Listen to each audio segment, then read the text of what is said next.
Dear students, let us begin our first unit, that is the sequences and series of functions. Actually, a sequence of real numbers you have already know. What do you mean by a sequence of real number? A sequence of real number is a function from capital N to R, the set of positive integers to R. The values of the sequence or the range of the sequence is denoted as x1, x2, x3, etc. Now we consider the sequence of functions. That also you know. Sequence of functions, sequence fn n belongs to n means each elements f1, f2, etc. fn are functions from some domain E, subset of R, to R. That is, for each n belongs to n, f1, f2, etc. are functions on the same domain E to R. Now for each x belongs to E, the sequence fn of x is a sequence of real numbers. If for each x belongs to E, the sequence of fn of x, the sequence fn of x converges to some values, and we set f of x as limit n tends to infinity fn of x, x belongs to E, we say that sequence fn converges on E and that f is the limit of the sequence fn, or also we can say that sequence fn converges to f pointwise on E. That means sequence fn converges to f pointwise on E. What do you mean by that? For each x belongs to E, the sequence of real numbers fn of x converges to some f of x for x belongs to E. For example, consider the sequence x by n. Here limit means limit n tends to infinity. Limit n tends to infinity fn of x equal to limit of x by n.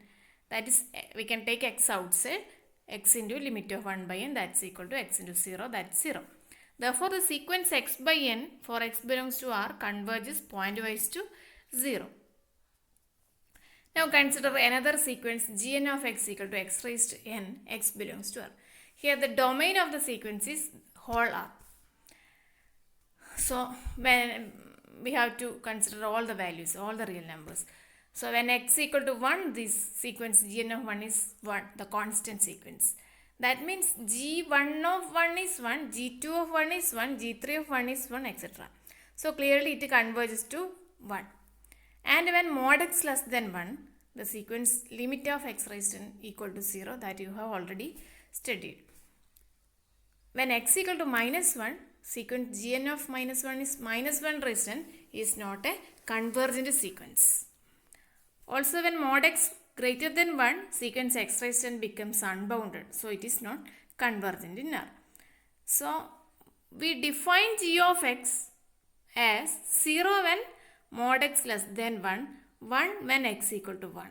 Then our gn, sequence gn converges pointwise to g on the interval minus 1, 1. Open at minus 1, closed at 1. Okay. Here the domain or definition of the whole sequence gn of x is whole R, but that gn converges pointwise to some function g, and the domain of g is the interval minus 1, 1, open at minus 1, closed at plus 1. Now we consider some examples to show that the limit process cannot be interchanged without affecting the result. But later we will prove under certain condition the limit can be interchanged. For that, consider the sequence Smn equal to m by m plus n, m equal to 1, 2, 3, etc., n equal to 1, 2, 3, etc. Here m and n varies, so we call that as double sequence. Then first we find limit n tends to infinity, m tends to infinity Smn, and then we find limit m tends to infinity, limit n tends to infinity Smn, and we'll show that they are not equal. For first, that's a straightforward calculation. Limit m tends to infinity Smn, limit m tends to infinity, limit m tends to infinity m by m plus n. Then we keep n fixed. So taking limit as m tends to infinity, we get the limit as 1, and then apply limit as n tends to infinity to the constant 1, we get it is 1. And similarly, when limit n tends to infinity Smn, we keep m as fixed, so the limit is 0. So that limit m tends to infinity, limit n tends to infinity Smn equal to 0. That is, they are not equal. They are not equal. If the series, now I am giving a definition.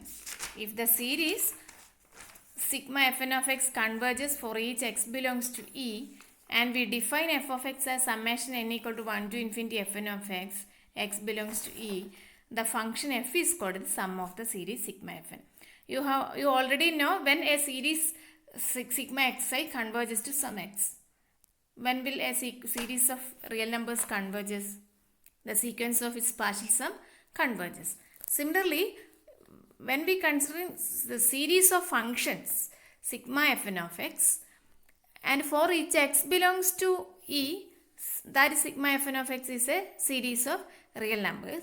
If that series of real numbers sigma fn of x converges to some fx for x belongs to E, we call our series summation fn of x converges to f of x.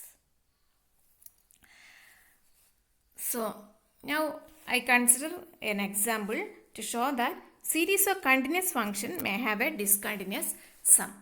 So for that we consider summation n equal to 0 to infinity x square by 1 plus x square whole raised to n. Clearly this x belongs to R and n equal to, here we are considering n equal to 0, 1, 2, 3 etc. So when x belongs to R, the denominator cannot be 0. So the function fn of x defined by x square by 1 plus x square whole raised to n is always a continuous function. That's a rational function. It will be discontinuous only when the denominator equal to 0. So fn of x summation n equal to 0 to infinity x square by 1 plus x square whole raised to n is a series of continuous function. We will prove that this series converges to some function which is discontinuous. So when x equal to 0, what is fn of 0? Fn of 0, put x equal to 0. We get 0. That is f1 of 0, 0, f2 of 0, 0, f3 of 0, 0, etc. So what is the summation n equal to 0 to infinity? Here we consider n equal to 0 also. Summation n equal to 0 to infinity fn of 0. It is clearly 0 plus etc. That's equal to 0.